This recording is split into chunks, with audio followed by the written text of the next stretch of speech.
భూ యజమానులకు భద్రత కల్పించే టైటిల్ గ్యారంటీ చట్టం భవిష్యత్తులో రాబోతోంది. ఆంధ్రప్రదేశ్లో ఇప్పటికే ఇది అమల్లోకి వచ్చింది కూడా. మీకు భూమి ఉంటే అది పట్టాదారు పాసు పుస్తకంలో కానీ లేదా ఆన్లైన్ రికార్డులో కానీ నమోదై ఉంటుంది. ప్రస్తుత విధానంలో ఒక్కోసారి భూమి ఉన్నా సరైన పాసు పుస్తకాలు లేక లేదా ఇతర హక్కు పత్రాలు లేక రికార్డులో సరైన వివరాలు నమోదు కానందువల్ల భూ యజమానులు ఇబ్బందులు పడుతున్నారు. కానీ కొత్త చట్టాన్ని అనుసరించే భూమి హక్కుదారులు తమ వివరాలను నమోదు చేయించుకోవాల్సి ఉంటుంది. టైటిల్ రిజిస్టర్లో ఎవరి పేరుంటే ఆ వ్యక్తినే భూ యజమానిగా పరిగణించి ప్రభుత్వం ఆ భూమికి గ్యారంటీ కల్పిస్తుంది. టైటిల్ గ్యారంటీ చట్టం పూర్తి వివరాల గురించి హైదరాబాద్కు చెందిన ప్రముఖ భూ చట్టాల నిపుణులు ఎం సునీల్ కుమార్ నుంచి తెలుసుకుందాం. భూమి ఉంటే ఏ రికార్డు ఉండాలి, ఏ కాగితం ఉండాలి, ఇది చాలామందికి ఆ మాటకొస్తే ఎక్కువ శాతం మందికి పూర్తిగా తెలియని ప్రశ్న. తెలంగాణ రాష్ట్రంలో కావచ్చు, ఆంధ్రప్రదేశ్ రాష్ట్రంలో కావచ్చు, పదుల సంఖ్యలో భూమి రికార్డులు ఉన్నాయి. భూమి కొనుగోలు చేసే రకరకాల కాగితాలు ఉన్నాయి.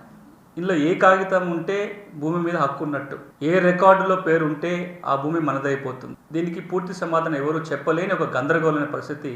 ఎందుకంటే ఏ రికార్డు ఫైనల్ రికార్డు కాదు, ఏ కాగితం అంతిమ కాగితం కాదు హక్కులు నిరూపణ చేసుకోవడానికి. భారతదేశంలో ఉన్న ఏ రాష్ట్రమైనా సరే భూమి రికార్డుల విషయానికి వచ్చినట్లయితే ఏం చెప్తున్నాయంటే, భూమి రికార్డుల్లో ఉన్న వివరాలు ఇంకెవరైనా కోర్టుకు వెళ్ళి తప్పు అని నిరూపించేంత వరకే సరి అయినవిగా భావించాలి. దాని అర్థం ఏంటి?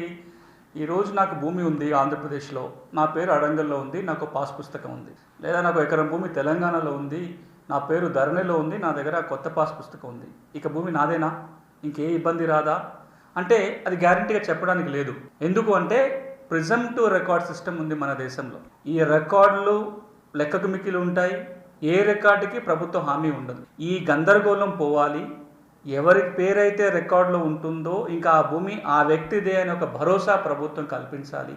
ఏ వ్యక్తి దగ్గర అయితే పటా కాగితం ఉంటుందో, పటా పుస్తకం ఉంటుందో, ఇక ఆ భూమి ఆ వ్యక్తిదే అని చెప్పే వ్యవస్థ, గ్యారంటీగా చెప్పే వ్యవస్థ ఉండాలి అని చెప్పి గడిచిన 30-40 సంవత్సరాలుగా ప్రయత్నాలు జరుగుతున్నాయి. ప్రిజంప్టివ్ రికార్డ్ సిస్టమ్ని తొలగించి భూమి హక్కుకి పూర్తి భరోసా ప్రభుత్వం ఇచ్చే టైటిల్ గ్యారంటీ వ్యవస్థ తేవాలనే ప్రయత్నం ఈ దేశంలో ఎప్పటి నుంచో జరుగుతుంది.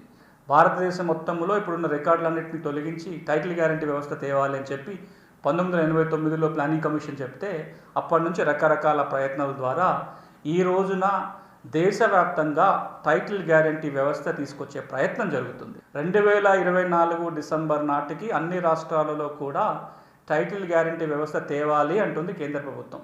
ఆంధ్రప్రదేశ్ విషయానికి వస్తే కూడా ఇంతకు మునుపున్న ప్రభుత్వం ప్రతి భూమికి భూధార్ కార్డు ఇవ్వాలి అని ఒక పైలట్ ప్రాజెక్ట్ నిర్వహించింది కృష్ణా జిల్లాలో. ఇప్పుడు వచ్చిన ప్రభుత్వం కూడా దాన్ని కొనసాగిస్తూ ఇంకో కొత్త రికార్డు తయారు చేసే ప్రయత్నంలో ఉంది.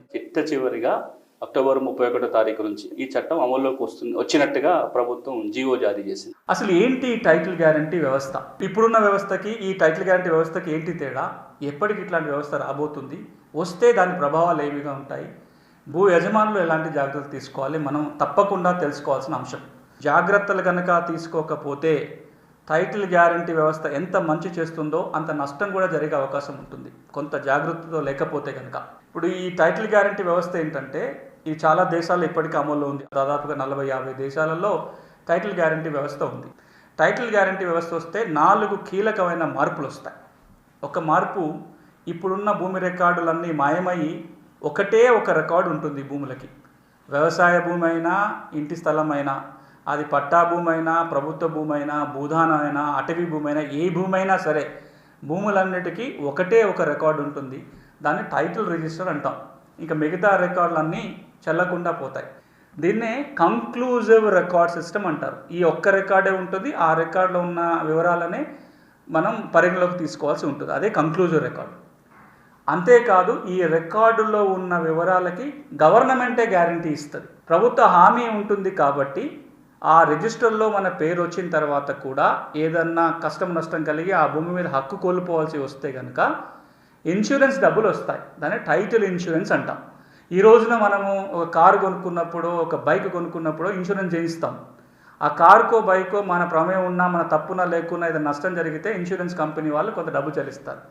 కానీ మనం జీవితాంతం కష్టపడిన డబ్బులతోటి ఓ ప్లాటో ఇంత పొలమో కొనుక్కుంటే ఒకవేళ అదేదో చిక్కులో ఉండిపోయింది, ఆ తర్వాత తెలుస్తుంది అది ప్రభుత్వ భూమి అని, ఆ తర్వాత తెలుస్తుంది అసైన్మెంట్ భూమి అని, లేదా డబుల్ రిజిస్ట్రేషన్ జరిగింది అని. ఏదైనా నష్టం జరిగితే మొత్తం డబ్బులు పోతాయి, మనం పూర్తిగా కోల్పోవాల్సిన పరిస్థితి వస్తుంది. కానీ ఈ టైటిల్ గ్యారంటీ వ్యవస్థ కనుక ఉండి మన టైటిల్కి ఏమైనా ఇబ్బంది కలిగితే ఇన్సూరెన్స్ కంపెనీ వాళ్ళు డబ్బులు చెల్లిస్తారు.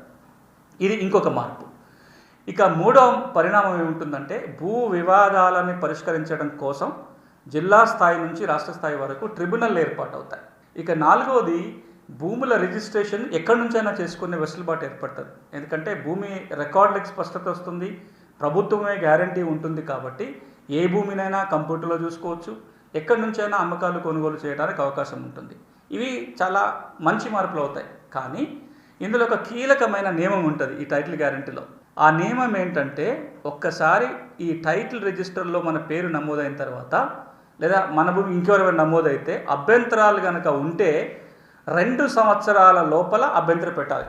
ఈ రోజున టైటిల్ రిజిస్టర్లో నా భూమి నా పేరు రాసే బదులు ఇంకెవరి పేరు నమోదైంది, దీన్ని నేను 2 సంవత్సరాల లోపల గమనించి దాని మీద అభ్యంతరం చెప్పాలి, దాన్ని డిస్ప్యూట్ రిజిస్టర్లో ఎంట్రీ చేయించాలి.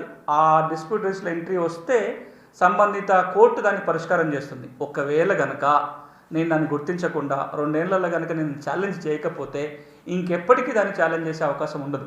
అదే ఈ రోజున ఉన్న వ్యవస్థ ఏదైతే 6 రికార్డులు ఉన్నాయో, 20 ఏళ్ల తర్వాత 30 ఏళ్ల తర్వాత కూడా అందులో తప్పు జరిగింది అని చెప్పి జాయింట్ కలెక్టర్ దగ్గర కేసు పెట్టే అవకాశం ఉంది. ఓ 20 ఏళ్ల క్రితం రికార్డుని కూడా సరి చేయించుకునే అవకాశం ఇప్పుడున్న 6 వ్యవస్థలో ఉంటుంది. టైటిల్ గ్యారంటీ వ్యవస్థ వస్తే ఆ వెసులుబాటు ఉండదు. కాబట్టి చాలా జాగరూకతతో ఉండాల్సిన అవసరం ఎంతైనా ఉంటుంది. ఈ మార్పు రాబోతుంది. ఈ మేరకు ఇప్పటికే ఆంధ్రప్రదేశ్ ప్రభుత్వం చట్టం చేసింది, తెలంగాణలో చట్టం వచ్చే అవకాశం ఉంది. ఈ చట్టం వచ్చినప్పటికీ 2 జాగ్రత్తలు రైతాంగం తప్పనిసరి తీసుకోవాలి, భూమి ఉన్న ప్రతి వ్యక్తి తీసుకోవాల్సి ఉంటుంది. ఒకటి, ఈ రికార్డు తయారవుతున్నప్పుడు మన వివరాలు సరిగ్గా నమోదయ్యేటట్టుగా చూసుకోవాలి. ఒకవేళ రికార్డులో మన వివరాలు కనుక సరిగ్గా నమోదు కాకపోతే వెంటనే అభ్యంతరం పెట్టాలి. డిస్ప్యూట్ కనుక రైజ్ చేయకపోతే ఆ భూమి మీద మనం హక్కులు కోల్పోయే అవకాశం ఉంటుంది.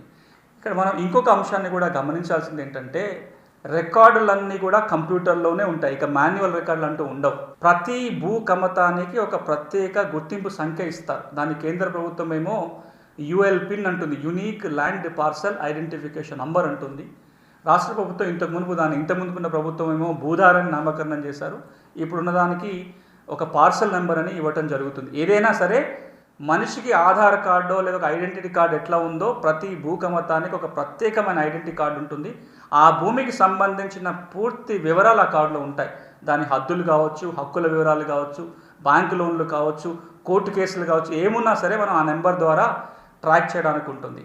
వ్యవసాయేతర భూమి కూడా ఇలాంటి పనే జరుగుతుంది. స్వామిత్వ ప్రాజెక్టులో భాగంగా ప్రతి ఇంటి స్థలాన్ని డ్రోన్ల ద్వారా సర్వే చేసి ఆస్తి కార్డులు ఇచ్చే ప్రక్రియ కూడా ప్రారంభమైంది.